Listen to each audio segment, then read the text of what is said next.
আসসালামু আলাইকুম সুপ্রিয় শিক্ষার্থীবৃন্দ, কেমন আছো সবাই?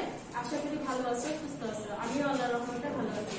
শিমুল memorial north south school and college কর্তৃক আয়োজিত অনলাইন ক্লাসে দশম শ্রেণীর বাংলাদেশের ইতিহাস ও বিশ্ব সভ্যতার নিয়ে আমি তোমাদের সামনে উপস্থিত হয়েছি। জেসিম খাতুন জেসি।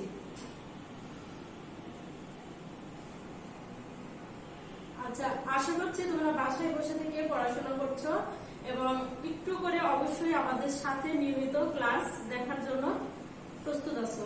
তাহলে আজকে সবাই সামনে আমি গত ক্লাসে বলেছিলাম যে সবার সামনে বই এবং খাতা থাকবে। আলোচ্য বিষয়গুলো তোমরা অবশ্যই লিপিবদ্ধ করবে এবং সেই অনুযায়ী পরবর্তীতে চর্চা করছো। প্রথমে আমরা দুটো চিত্র দেখছি। চিত্রগুলো দেখো কি লেখা আছে। চিত্রটি কি দেখা যাচ্ছে যে সুন্দর একটা হলোগ্রামে আল্লাহর নাম লেখা এবং পরবর্তীতে একটা আন্দোলনের ছবি। তাহলে আজকে এই থেকে তোমরা কি বুঝতে পারছো যে আজকে আমি কি বিষয়ে আলোচনা করব? প্রথমে গত ক্লাসে আমি বলেছিলাম যে পরবর্তী ক্লাসটা নিব, যে অধ্যায়টার নামও বলেছিলাম দশম অধ্যায়।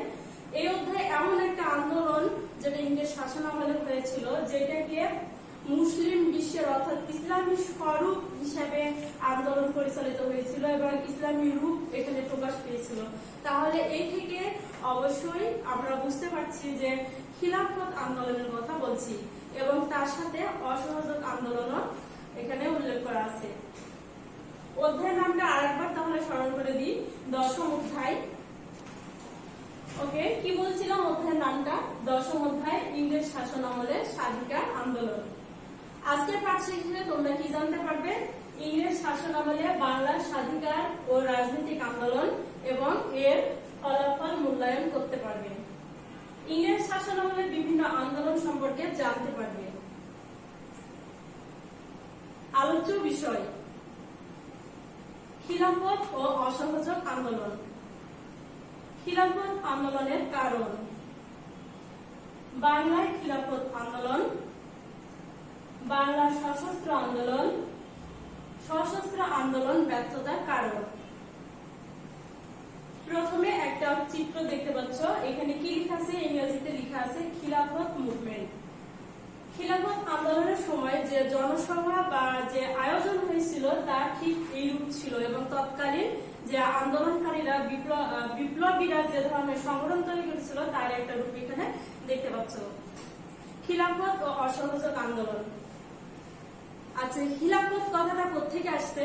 খিলাফত একটা আরবি শব্দ, এর অর্থটা এরকম যে ইসলামী স্বরূপ প্রকাশে মুসলিম বিশ্বের খলিফা বা মুসলমানদের রাজত্বকে অক্ষুণ্ণ রাখার জন্য যে আন্দোলন গড়ে উঠেছিল, ভারতবাসী যে আন্দোলন করেছিল ব্রিটিশ সরকারের বিরুদ্ধে, সেটাই হচ্ছে খিলাফত আন্দোলন।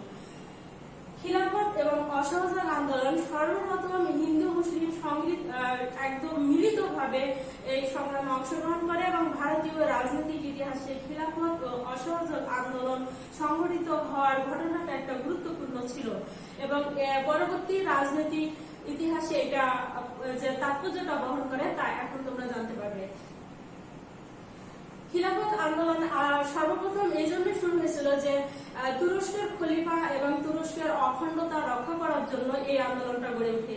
এখানে তোমাদের একটা প্রশ্ন থাকতে পারে যে ভারতীয় মুসলমানদের সাথে তুরস্কের খলিফা বা তুরস্কের অখণ্ডতা নিয়ে কেন প্রশ্নটা এখানে আসতে বিষয়টা। সর্বপ্রথম এটা আমি বলে দিয়েছি যে তুরস্কের খলিফাকে মুসলিম বিশ্বের নেতা বা মুসলিম জাহানের খলিফা মনে করা হতো, তাই তুরস্কের খলিফার মর্যাদা এবং তুরস্কের অখণ্ডতা নিয়ে মান মর্যাদা নিয়ে ভারতবাসী মুসলমানরা যে এই আন্দোলনটাকে একাগ্রতা ঘোষণা করেছিল। খিলাফত আন্দোলনের কারণ বা খিলাফত আন্দোলন শুরু হয় সর্বপ্রথম ভারতবাসী মুসলিম বিশ্বের খলিফা তুরস্কের অর্থাৎ মুসলিম বিশ্বের নেতা তুরস্কের খলিফার মান মর্যাদা বা অক্ষুণ্ণ নিয়ে তারা অনুগত থাকে তুরস্কের খলিফার প্রতি। কিন্তু যখন দ্বিতীয় বিশ্বযুদ্ধ শুরু হয়, এই দ্বিতীয় বিশ্বযুদ্ধে ইংরেজদের বিরুদ্ধ শক্তি জার্মানির পক্ষে অবলম্বন করে তুরস্ক। যেহেতু ইংরেজ সরকার ভারতীয় উপমহাদেশের রাজত্ব শাসন ব্যবস্থা বহাল ছিল, তাই ভারতবাসীর পক্ষে নিজ দেশের সরকার হিসেবে ইংরেজ সরকারের প্রতি অনুগত থাকা যেমন বাধ্যবাধকতা ছিল, ঠিক তেমনি খলিফাকে তাদের মুসলিম বিশ্বের নেতা হিসাবে তার সম্মান এবং মর্যাদা হিসাবে খলিফার প্রতি আনুগত্য থেকেই তারা তুরস্কের খলিফার পক্ষপাতিত্ব করে। কিন্তু রাজনৈতিক কারণে ভারতীয় মুসলমানবাসী তাদের রাজনৈতিক স্বার্থকে হাসিল করার জন্য ইংরেজ সরকারের পক্ষে যুদ্ধে অবতীর্ণ হয়। তবে শর্ত একটাই ছিল যে যুদ্ধে যদি জার্মানি হেরে যায় তবে তুরস্কের খলিফার কোনো ক্ষতি করবে না। কিন্তু যুদ্ধে জার্মানি হেরে গেল। হেরে যাওয়ার পর যুদ্ধে হেরে যাওয়ার শাস্তি স্বরূপ 1920 সালের সেভার্সের চুক্তি অনুযায়ী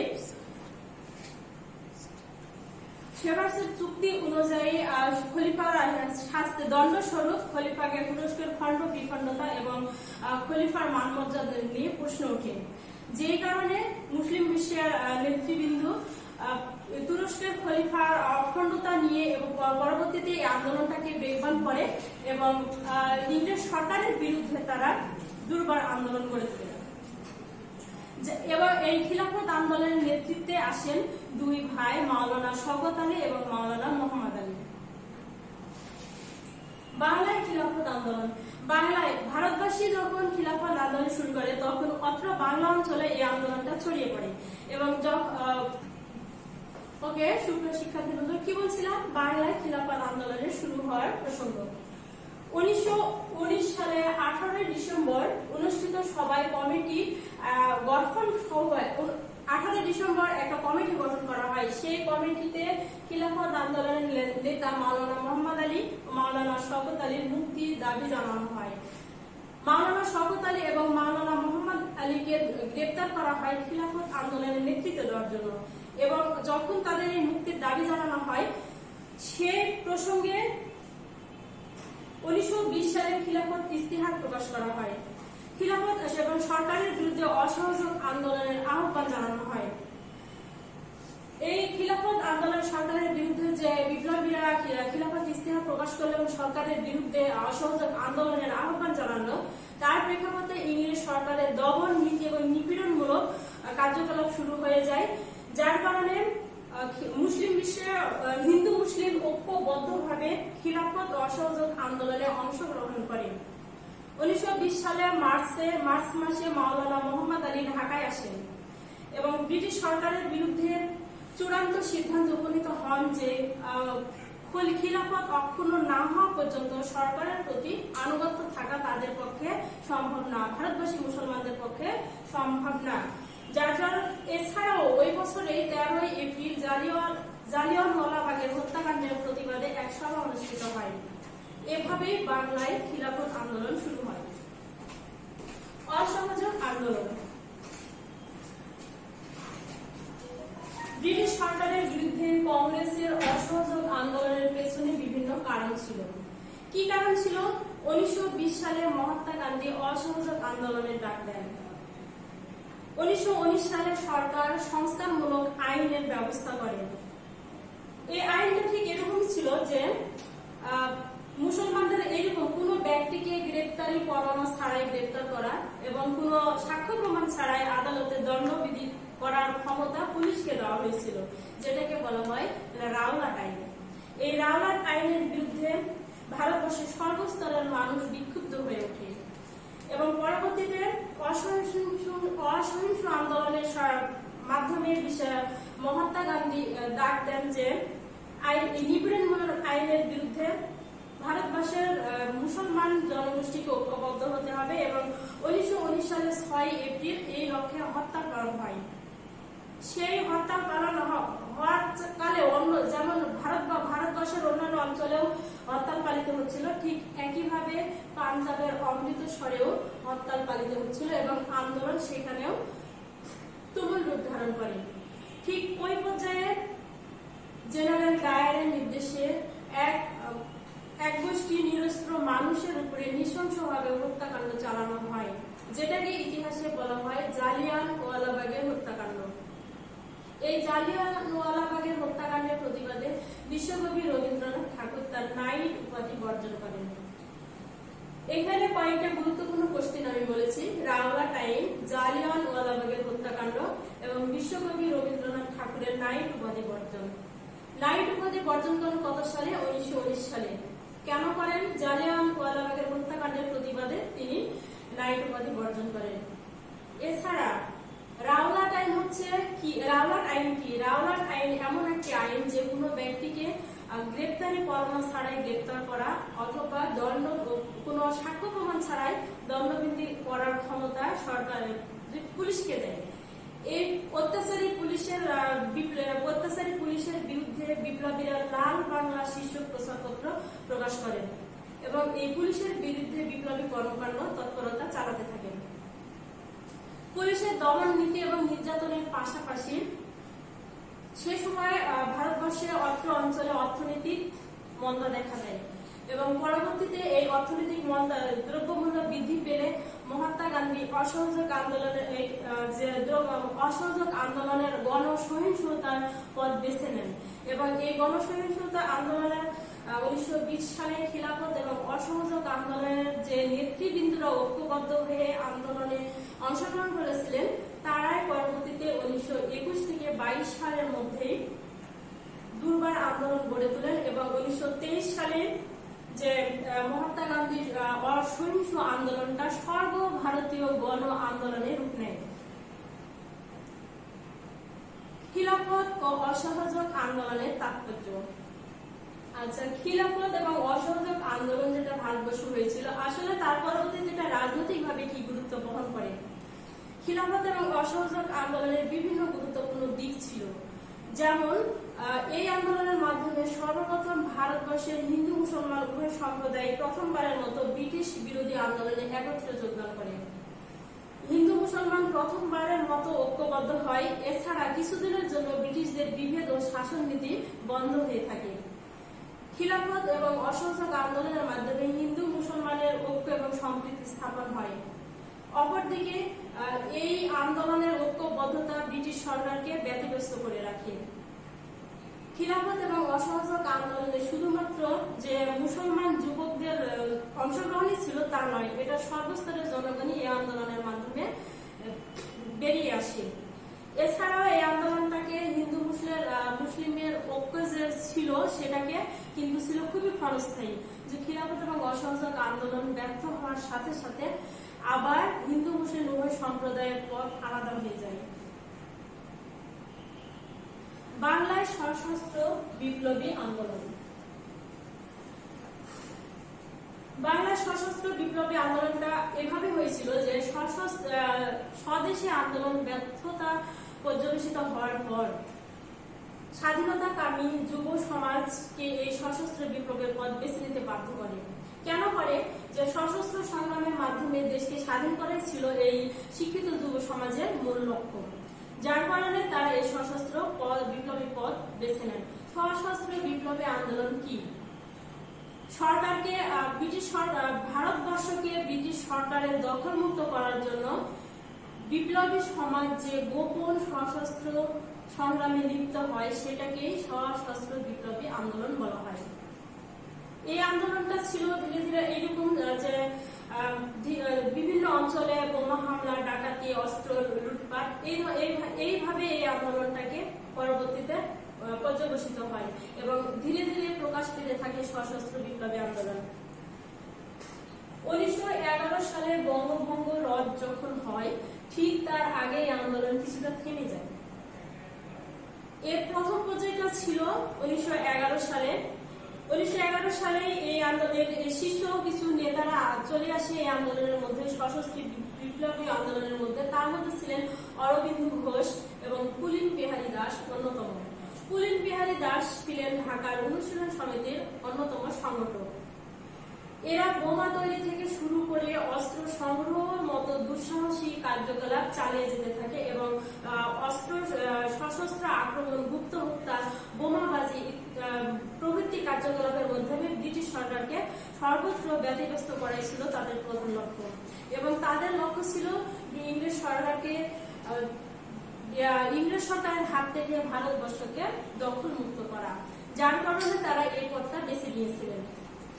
এখানে পাশে যে ছবিটা দেখতে পাচ্ছ ইনি ছিলেন পুলিন বিহারী দাস, যিনি এই আন্দোলনটাকে প্রথম ইংরেজ গভর্নর লেফটেন্যান্ট ফুলারকে হত্যা করার চেষ্টা করেন ফুলারকে হত্যা করার চেষ্টা করেন কে? পুলিন বিহারী দাস। পুলিন বিহারী দাস কে ছিলেন? ঢাকার অনুশীলন সমিতির প্রধান সংগঠক ছিলেন। এছাড়াও পরবর্তীতে এই ইংরেজ ম্যাজিস্ট্রেট কিংসফোর্ডকে হত্যা করার চেষ্টা করা হয় এবং এই কিংসফোর্ডকে হত্যা করার চেষ্টায় প্রফুল্ল চাকি আত্মহত্যা করেন।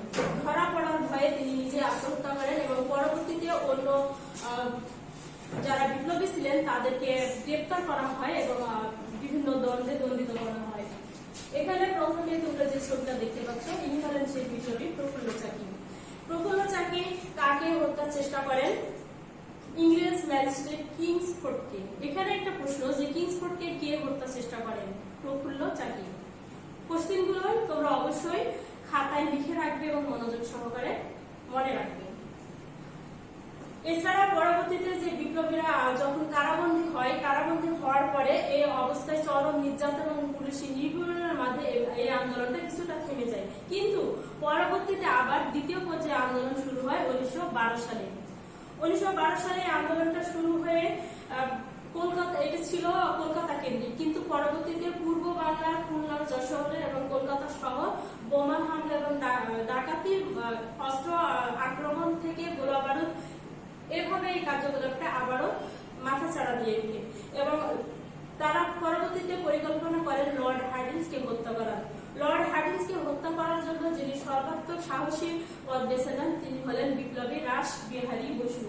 এখানে তোমরা যে ছবিটা দেখতে পাচ্ছ, রাসবিহারী বসু, ইনি লর্ড হার্ডিঞ্জকে হত্যা করার পরিকল্পনা করেন, কিন্তু হার্ডিঞ্জ বেঁচে যান। ইংরেজ সরকার রাসবিহারী বসুকে ধরার জন্য 1 লক্ষ টাকা পুরস্কার ঘোষণা করেন এবং ধরা পড়ার পর ক্ষুদিরামের ফাঁসি হয়। ক্ষুদিরামকে ফাঁসি দেওয়া হয়। প্রথম বিশ্বযুদ্ধের পর প্রথম বিশ্বযুদ্ধের সুযোগে বাংলার এই বিপ্লবীরা বিভিন্ন অস্ত্র সংগ্রহ থেকে শুরু করে বিদেশ থেকে গোপনে অস্ত্র আনার মতো দুঃসাহসিক কার্যকলাপ পরিচালনা করতে থাকে। এই দুঃসাহসিক কার্যকলাপ পরিচালনা করার একটা উদ্দেশ্য ছিল ইংরেজ সরকারকে এদেশ থেকে বিতাড়িত করা। এর মধ্যে যে সর্বাত্মক সাহসিকতা পরিচয় দিয়েছেন তিনি হলেন বাঘা যতীন। প্রথমে যে ছবিটা দেখতে পাচ্ছ ইনি হলেন সেই বিপ্লবী বাঘা যতীন। এবং এছাড়াও নরেন্দ্রনাথ ভট্টাচার্য সহ প্রমুখ নেতৃবৃন্দ তার সাথে সহযোগী হিসেবে কাজ করছিলেন। বিশ্বযুদ্ধে ইংরেজ এবং জার্মানি প্রতিপক্ষ হলেও ভারতবাসী অর্থাৎ এই বিপ্লবী নেতারা জার্মানির কাছ থেকে অস্ত্র সংগ্রহের আশ্বাস পান, কিন্তু গোপনে ইংরেজ সরকার এটা জেনে যান। জানার পরে বাঘা যতীনকে কৌশলে গ্রেপ্তার করে। গ্রেপ্তার হওয়ার পর পুলিশের সঙ্গে বন্দুকযুদ্ধে লিপ্ত হয়ে এক বিপ্লবী চিত্তপ্রিয় নামে এক বিপ্লবী শহীদ হন এবং বাঘা যতীনকে আহত অবস্থায় গ্রেপ্তার করা হয়। পরে তার মৃত্যুদণ্ড হয়। অপর 2 বিপ্লবীকে কারাদণ্ড দেওয়া হয় এবং একজনকে যাবজ্জীবন কারাদণ্ড করা হয়। এছাড়া পরবর্তীতে বিপ্লবীরা অত্যাচারী যে পুলিশ সদস্যদের গ্রেপ্তার এবং নির্যাতনের পাশাপাশি মহাত্মা গান্ধী অসহযোগ আন্দোলনের প্রত্যাহার করেন 1922 সালে। আর এই আন্দোলনটা যখন প্রত্যাহার করা হলো তখনই আরো পুলিশি নির্যাতন বেড়ে যায় এবং পাশাপাশি বিপ্লবী কার্যকলাপও বেড়ে যায়। 1924 সালে অক্টোবর মাসে ইংরেজ সরকার বেঙ্গল অর্ডিন্যান্স জারি করেন এবং এই অর্ডিন্যান্সের বলে অনেক বিপ্লবী কারারুদ্ধ হলে বিপ্লবী আন্দোলন কিছুটা আবারও থেমে যায়।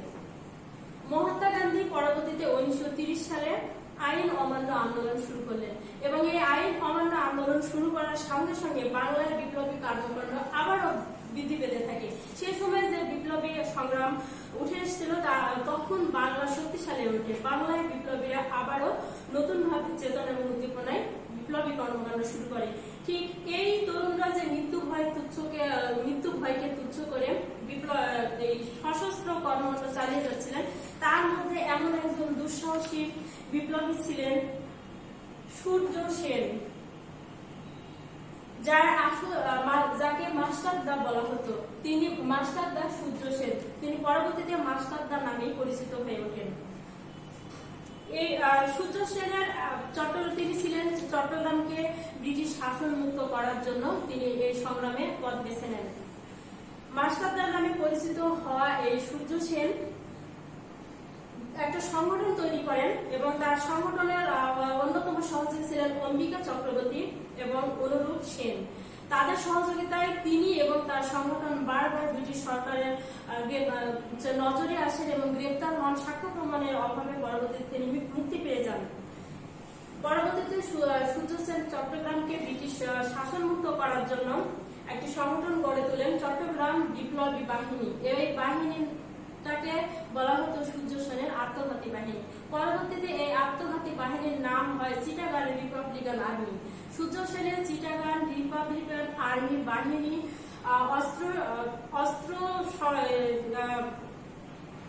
অস্ত্র হামলা থেকে শুরু করে সরকারি অস্ত্রাগার লুণ্ঠন করে পরবর্তীতে স্বাধীন চিটাগাং সরকারের ঘোষণা করেন। স্বাধীন চিটাগাং সরকার ব্রিটিশ সরকারের বিরুদ্ধে যুদ্ধ ঘোষণা করে, যেটা ছিল এক অসম শক্তি যুদ্ধ। এই যুদ্ধে বিপ্লবী সূর্য সেনের বিরুদ্ধে ইংরেজ সরকার বিশাল শক্তিশালী বাহিনী প্রেরণ করেন। চূড়ান্ত যুদ্ধ সংঘটিত হয় চট্টগ্রামের জালালাবাদ পাহাড়ে। গোলাবারুদ ফুরিয়ে গেলে বিপ্লবীরা পিছু হতে থাকে এবং অনেক তরুণ বিপ্লবী সে সময় আহত এবং নিহত হন। বাধ্য হয়ে তো এখানে যে বিপ্লবীরা কারারুদ্ধ হন তার মধ্যে সূর্য সেন অন্যতম। এছাড়া অন্যান্য বিপ্লবীরা গ্রামের কৃষকের বাড়িতে আশ্রয় নেন। 1933 সালে সূর্য সেনকে গ্রেপ্তার করা হয়। 34 সালে সংক্ষিপ্ত ট্রাইব্যুনালে সূর্য সেনের বিচারে ফাঁসি কার্যকর করা হয় এবং চরম পুলিশি নির্যাতনের মাধ্যমে সূর্য সেনকে ফাঁসি কার্যকর করে বঙ্গোপসাগরে তার লাশ ভাসিয়ে দেওয়া হয়। সূর্য সেনের বিপ্লবী বাহিনীতে নারী যোদ্ধা ছিলেন এবং তার মধ্যে উল্লেখযোগ্য ছিলেন কল্পনা দত্ত এবং প্রীতিলতা ওয়াদ্দেদার। প্রথম যে ছবিটা দেখতে পাচ্ছ সূর্য সেনের নারী যোদ্ধা কল্পনা দত্ত এবং পরবর্তীটা প্রীতিলতা ওয়াদ্দেদার। প্রীতিলতা ওয়াদ্দেদার ছিলেন অসাধারণ মেধাবী। তার মেধা এবং দক্ষতার জন্য সূর্য সেন তাকে চট্টগ্রাম ইউরোপিয়ান ক্লাব আক্রমণের নেতৃত্ব দেন। সফল অভিযান শেষে প্রীতিলতা তার সহযোগীদের নিরাপদ আশ্রয়ে সহযোগিতা করেন এবং পরবর্তীতে তিনি ইংরেজদের হাতে ধরা পড়ার ভয়ে বিষ পানে আত্মহত্যা করেন। এছাড়া ওই বছরই গভর্নর জ্যাকসনকে হত্যা করার চেষ্টায় ব্যর্থ হয় গোপীনাথ সাহা এবং গোপীনাথ সাহাকে যাবজ্জীবন কারাদণ্ড দেওয়া হয়। বিপ্লবী তৎপরতা ব্যাপকভাবে চলতে থাকে এবং পুলিশি নির্যাতনের গ্রেপ্তারের মুখে কিছুটা অন্যান্য অঞ্চলে থেমে গেলে চট্টগ্রামের বিপ্লবী কর্মকাণ্ড চালিয়ে যেতে থাকে। 1934 সালে 7 জানুয়ারি চট্টগ্রামের পল্টন ময়দানে ইংরেজদের ক্রিকেট খেলার আয়োজন করা হয়। সেই আয়োজনে তারা বোমা বর্ষণ করে ইংরেজদের জানিয়ে দিতে চায় বিপ্লবীদের অস্তিত্বের কথা এবং ওই দিনই 2 জন বিপ্লবী নিহত হন এবং ধরা পড়লে পরবর্তীতে তাদেরকে হত্যা করা হয়। সশস্ত্র আন্দোলন ব্যর্থতার কারণ। সশস্ত্র বিপ্লবী আন্দোলন ব্যর্থতার অন্যতম কারণ ছিল এবং কারণগুলো ছিল এই আন্দোলনের কিছুটা গণবিচ্ছিন্নতা ছিল এবং বাংলার জনগণ এই আন্দোলন সম্পর্কে তেমন সজাগ ছিলেন না। এছাড়াও আরো নানাবিধ কারণ ছিল যেগুলো আমরা নিচে দেখতে পাবো। যেমন কি কি ছিল আমরা পয়েন্ট আকারে এখানে উল্লেখ করেছি। গণবিচ্ছিন্নতা, আন্দোলনটা গণবিচ্ছিন্নভাবে পরিচালিত হতো, গুপ্ত সমিতি দ্বারা পরিচালিত হতো। নিরাপত্তার কারণে গোপনে পরিচালিত করা হতো এই সশস্ত্র বিপ্লবী আন্দোলন। বৃহত্তর মুসলিম সম্প্রদায় এই আন্দোলন থেকে দূরে ছিল। কেন দূরে ছিল? এই জন্য যে সশস্ত্র বিপ্লবী আন্দোলনের নেতৃবৃন্দ কিছু এই হিন্দু ধর্মের কিছু আচরণ বাধ্যবাধকতা ছিল, যার কারণে মুসলমানরা তারা এই আন্দোলনটাকে তাদের বাধা মনে করত। যেমন মন্দিরের সামনে এসে শপথ নেওয়া এবং গীতা পাঠ করা, কালীর সম্মুখে শ্লোক গাওয়া, এগুলো ছিল যার কারণে মুসলমানরা তারা মনে করে যে আন্দোলনটাকে তারা মুসলমানদের জন্য সার্থক নয়। এছাড়া যে হিন্দু সশস্ত্র আন্দোলনের ব্যর্থ হওয়ার আরো নানাবিধ কারণ ছিল, যে কারণগুলোর মধ্যে ছিল যে কিছু শিক্ষিত যুব সম্প্রদায় এই আন্দোলনের মধ্যে যুক্ত ছিল। তাদের নিরাপত্তার কারণে গোপনে এই আন্দোলনটা ছোট ছোট দলে বিভক্ত হয়ে কাজ করতে হতো এবং পরস্পরের মধ্যে বিভক্ত হওয়ার কারণে ছোট ছোট দলগুলোর মধ্যে দূরত্ব সৃষ্টি হয়। আর দূরত্ব সৃষ্টি হওয়ার কারণে যোগাযোগ করে অভিযান সফল করা সম্ভব হয় না। সমন্বয়ের অভাব ছিল, সাংগঠনিক ক্ষমতার একত্রতার অভাব ছিল, একক কোনো নেতৃত্ব ছিল না, যার কারণে সশস্ত্র বিপ্লবী আন্দোলনের একক নেতৃত্বের অভাব হয়ে যায় এবং আন্দোলনটা চলে বিচ্ছিন্নভাবে। বিচ্ছিন্নতাই ছিল এই সশস্ত্র আন্দোলনের ব্যর্থতার অন্যতম কারণ।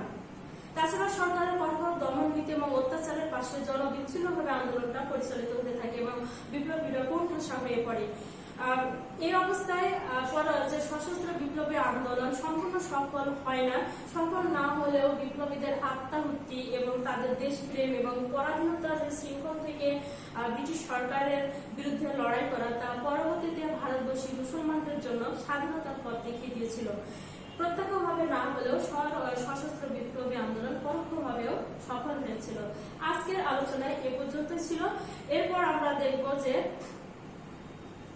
আজকে আলোচনার মধ্যে কি কি গুরুত্বপূর্ণ কোশ্চেন ছিল। নিশ্চয়ই তোমরা ভালোভাবে মনোযোগ সহকারে দেখেছো। এবার আমরা একটু ট্রাই করে দেখি। কত সালে রবীন্দ্রনাথ ঠাকুর নাইট উপাধি বর্জন করেন? আমি কোশ্চেনটা বারবার বলেছি। 1919 সালে রবীন্দ্রনাথ ঠাকুর নাইট উপাধি বর্জন করেন। মাস্টারদার সূর্য সেনের আত্মঘাতী বাহিনীর নাম কি? মাস্টারদার সূর্য সেনের আত্মঘাতী বাহিনীর নাম চিটাগাং রিপাবলিকান আর্মি। প্রীতিলতা ওয়াদ্দেদার কোন ক্লাব আক্রমণের নেতৃত্ব ছিলেন? প্রীতিলতা ওয়াদ্দেদার চট্টগ্রাম ইউরোপিয়ান ক্লাব আক্রমণের নেতৃত্বে ছিলেন। কত সালে খিলাফত ইস্তেহার প্রকাশ করা হয়? 1920 সালে খিলাফত ইস্তেহার প্রকাশ করা হয়। রাওলাট আইন কি? রাওলাট আইন হলো ব্রিটিশ সরকারের সংস্কারমূলক আইন, যে আইনের বলে কোনো ব্যক্তিকে গ্রেপ্তারি পরোয়ানা ছাড়াই গ্রেপ্তার করা এবং দণ্ড ছাড়া সাক্ষ্য প্রমাণ ছাড়া আদালতে দণ্ডবিধি করার ক্ষমতা পুলিশকে দেওয়া হয়েছিল, সেটাই রাওলাট আইন। আগামী দিন রিভিশন টপলেস 2 নেওয়া হবে। পড়া দশম অধ্যায়ের আলোচ্য অংশ। বাড়িতে সবাই বইটা ভালোভাবে চর্চা করবে এবং টপলেসের জন্য সবাই প্রস্তুত থাকবে। পরবর্তীতে আবার দেখা হবে। সবাই সুস্থ থাকবে, ভালো থাকবে এই প্রত্যাশা আজকের মতো এখানে শেষ করছি। ধন্যবাদ সবাই।